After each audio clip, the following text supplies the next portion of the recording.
No one showed up to my graduation. A few days later, my mom texted, "I need $1,800 for your sister's sweet 16. I sent a single dollar with a polite congrats, and finally put myself first. I thought that was the end, until one unexpected message made me question everything I knew about family. "Where's your family?" That's what my classmate asked me after graduation, scanning the crowd with innocent confusion, expecting to see my mother waving, my sister cheering, somebody proud of what I'd accomplished. I lied. I said they were running late. The truth, not a single one of them showed up. And 4 days later, my mother had the audacity to text me asking for $1,800 for my sister's party. No apology, no explanation, just another demand like I owed her my entire paycheck for existing. That's when I snapped. I sent her $1 with congrats and changed the locks on my apartment. I thought that was the end, that I'd finally put myself first and could move on. But the retaliation came fast. Police at my door, my identity stolen, my credit destroyed.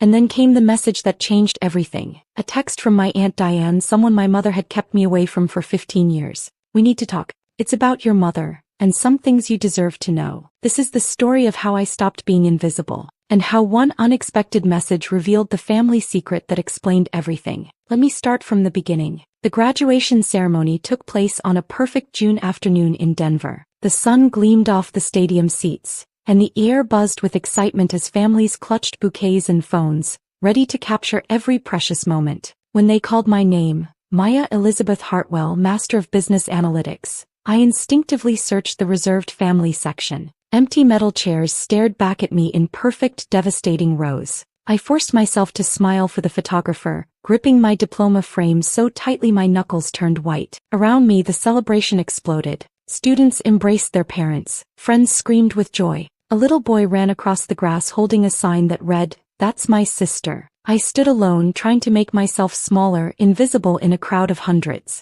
Paya, Jenna, my study partner, bounded over with her entire family trailing behind. Her mother immediately pulled me into a warm hug that smelled like vanilla and home-cooked meals. "You must be so proud, sweetie. Where are your folks?" The lie came easily, years of practice. "Oh, my mom had a work emergency. She feels terrible about missing it." Jenna's mom made sympathetic noises and insisted on taking photos with me. Their kindness somehow made the emptiness worse. Like salt in a wound I'd been pretending didn't exist. I posed between strangers who cared more about my achievement in 5 minutes than my own mother had in 26 years. The drive back to my studio apartment in Aurora felt endless. I watched other families stream into restaurants, graduation balloons bobbing from rear windows, and I let myself imagine, just for a moment, what it would feel like to have someone waiting for me, to matter. This wasn't the first time they'd abandoned me on a day that should have mattered. They missed my undergraduate graduation too. That time, Mom said my younger sister Brooke had a regional cheerleading competition that was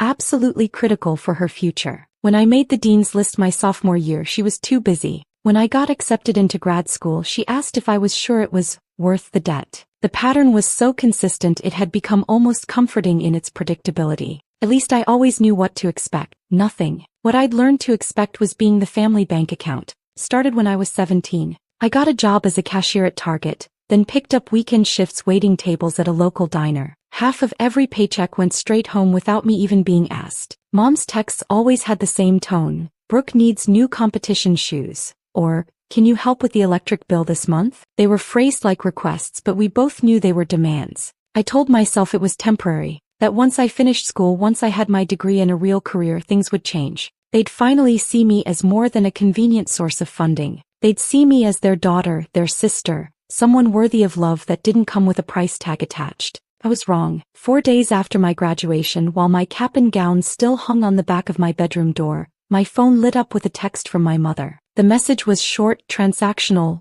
devastating in its casual cruelty. "I need $1,800 for Brooke's Sweet 16. The venue needs a deposit by Friday." I stared at those words until my vision blurred. No, "How are you doing?" No, "Congratulations on your master's degree." No acknowledgement that she'd missed the most important day of my academic life. Just a number and a deadline, as if I existed solely to fund everyone else's happiness. My savings account held just under $4,200. Every penny scraped together through sacrifice, side hustles, and living on ramen for 2 years. That money was supposed to be my emergency fund, my security deposit for a better apartment, my small insurance against a world that had never been particularly kind to me. Something inside me that had been bending for 26 years finally snapped clean in half. I opened Venmo with trembling fingers. I entered the amount, $1, added a note, "Congrats on the party," and hit send. The transaction went through instantly. Paid. I sat there for a full minute watching that word glow on the screen like a declaration of independence.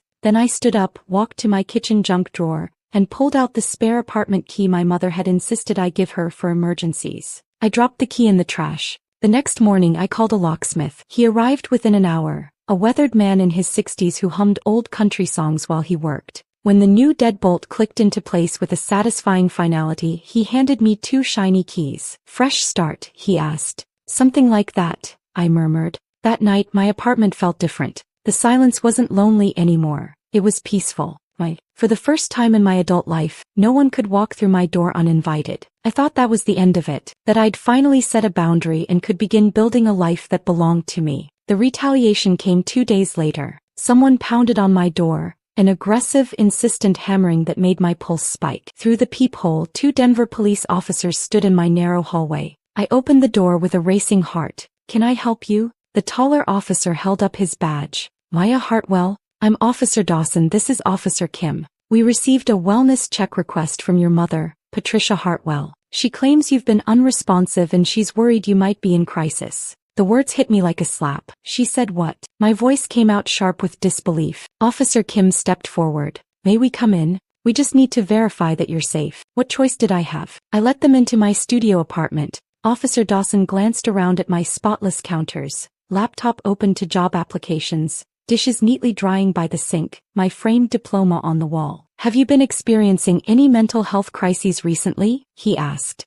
"No," I said, fighting to keep my voice steady. "I just finished my master's degree. I'm job hunting. I'm completely fine." "Any recent conflicts with family members?" I explained everything. The missed graduation, the years of financial demands, the $1,800 text message, my decision to send $1 instead, changing my locks. Officer Dawson's expression shifted as I spoke. "So you set a boundary," he said slowly, "and your mother didn't respond well." "She responded by weaponizing the police against me," I said bitterly. Officer Kim sighed and handed me a card. "We see this more often than you'd think. People use wellness checks as punishment when they lose control. We'll file this as unfounded. If she tries again, reference this case number." After they left, I sat on my couch, not with fear but with fury. My own mother had tried to make me look unstable because I'd said no for the first time in my life. If she was willing to go that far, what else had she already done? The answer came the next morning. I woke up with an anxious knot in my stomach and pulled up my credit report, something I'd been meaning to check for months.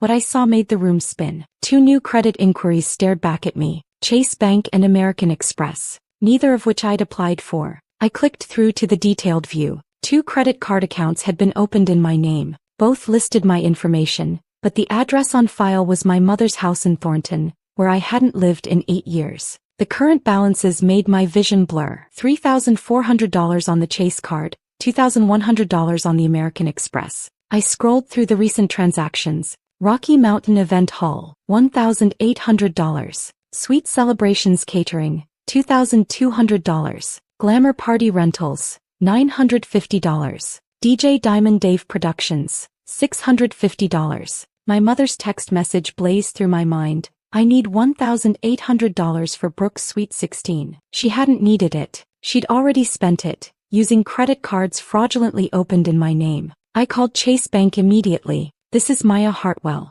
I need to report identity theft." The representative verified my information, then paused. "Ms. Hartwell, this account shows a co-applicant listed as Patricia N. Hartwell. She identified herself as your mother and stated you verbally authorized this account." "I absolutely did not," I said. "This is fraud. We'll initiate an investigation immediately. The account will be frozen pending the outcome." I made the same call to American Express. After I hung up, I sat in the morning sunlight, completely numb. My mother had stolen my identity, racked up thousands of dollars in my name, and then tried to extort me to cover her tracks. I opened the voice recording app on my phone. Colorado is a one-party consent state. I could legally record our conversation without telling her. I took a deep breath and called my mother. She answered on the second ring, her voice dripping with false sweetness. "Why, I was just thinking about you, honey." "Were you?" I said calmly. Were you thinking about me when you opened 2 credit cards in my name without my permission? The silence was absolute.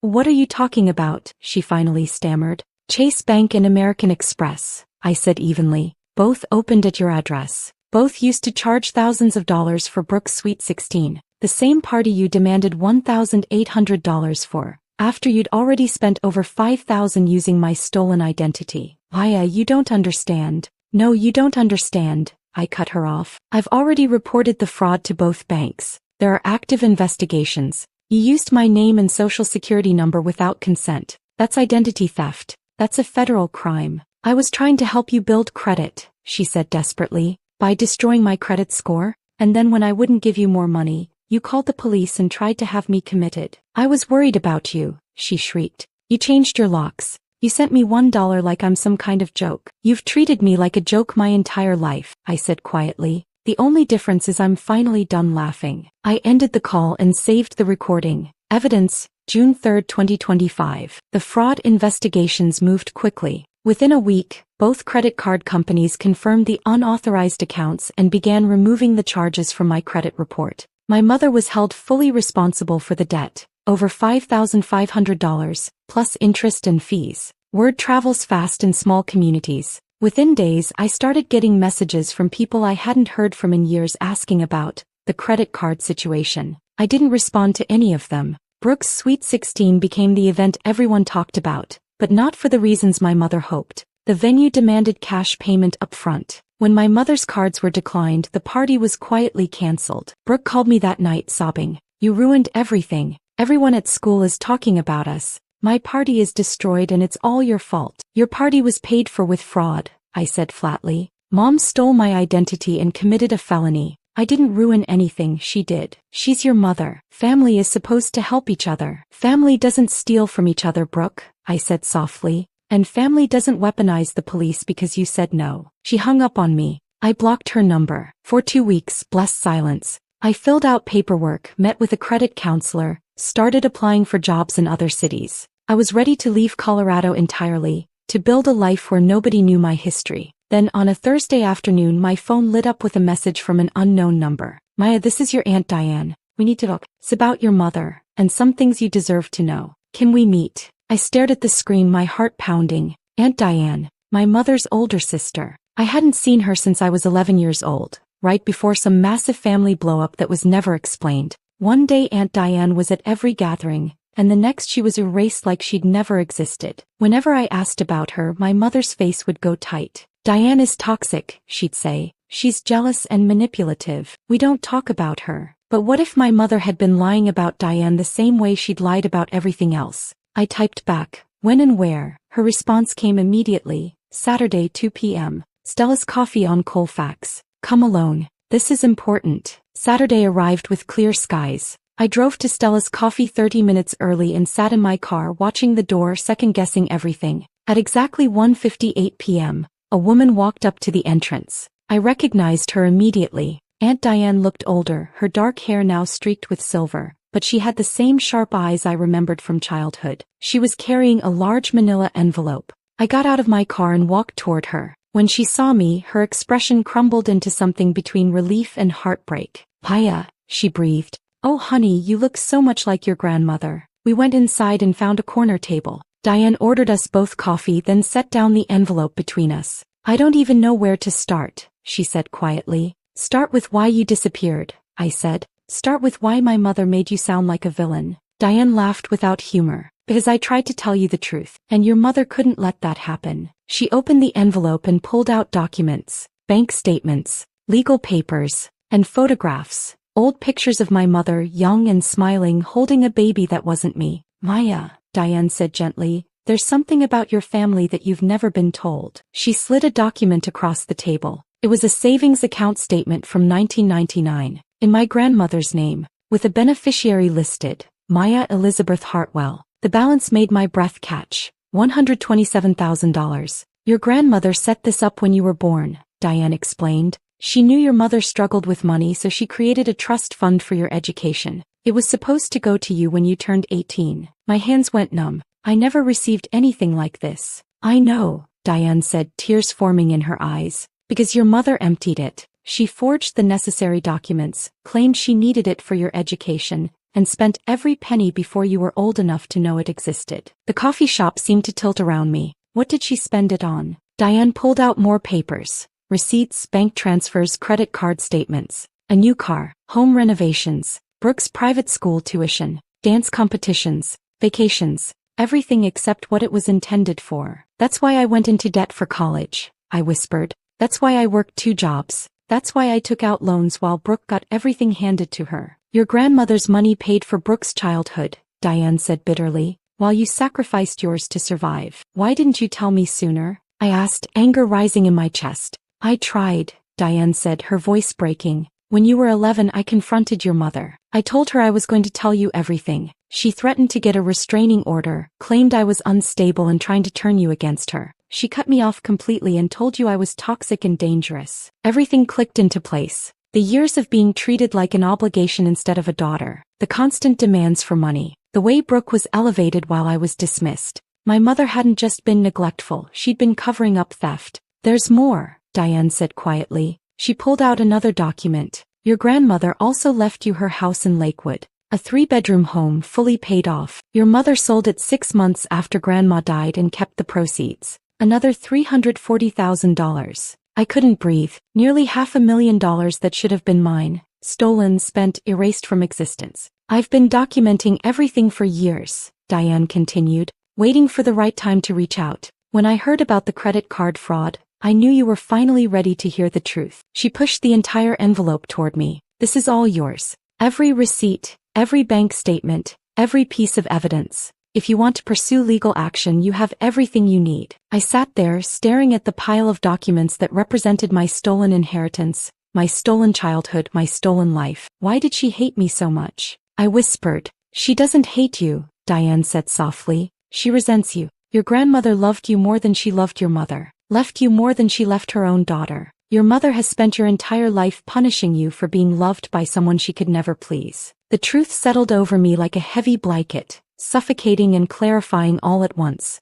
My mother hadn't just been neglectful or selfish. She'd been systematically destroying any chance I had at financial stability because in her twisted mind, I didn't deserve what her own mother had tried to give me. What do I do now? I asked. Diane reached across the table and squeezed my hand. You decide. You can pursue criminal charges for the fraud and the trust fund theft. You can walk away and never speak to her again. You can try to negotiate restitution. But whatever you choose, you do it knowing the whole truth. I left Stella's coffee that afternoon with the manila envelope clutched to my chest and a clarity I'd never experienced before. For 26 years, I'd believed I was the problem. That I wasn't good enough, didn't sacrifice enough, didn't love hard enough to earn my family's affection. But the truth was devastatingly simple. My mother had stolen my future and then convinced me I should be grateful for the scraps she left behind. 3 days later, I sat in a lawyer's office in downtown Denver. Based on what you've shown me, the attorney said, reviewing Diane's documents, you have a strong case for both criminal fraud and civil restitution. The trust fund theft falls within the statute of limitations if we can prove ongoing concealment. What would that look like? I asked.